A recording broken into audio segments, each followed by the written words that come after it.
Когда в их подъезд въехала пожилая женщина, никто почти не обратил на нее внимания. Она всегда здоровалась первой, медленно поднималась по лестнице и каждый вечер садилась на старую скамейку возле дома с маленьким термосом в руках. Дети звали ее просто «бабушка Лида», хотя никто не знал, есть ли у нее внуки. Однажды 7-летний мальчик Миша заметил, что она каждый вечер ставит рядом с собой вторую кружку и долго смотрит на пустое место. Любопытство победило, и он спросил, кого она ждет.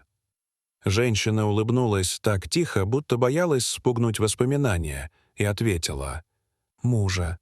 Уже 10 лет жду. Не потому, что он придет, а потому, что привычка любить не исчезает вместе с человеком».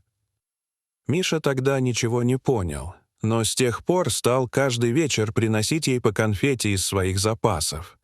Иногда они просто молчали, иногда разговаривали о школе, о птицах, о том, как пахнет дождь. Через несколько месяцев бабушка Лида перестала выходить во двор. Соседи узнали, что она попала в больницу. Все разошлись по своим делам, а Миша попросил маму купить самые красивые ромашки. Он сказал, что именно такие всегда стояли у бабушки на подоконнике. В палате женщина долго смотрела на букет, потом осторожно провела рукой по лепесткам и неожиданно заплакала.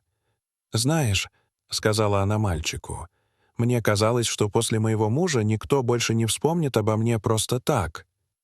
Миша пожал плечами и совершенно серьезно ответил: «Если человека любят, его нельзя забыть, даже если он живет в другом доме или на другом небе».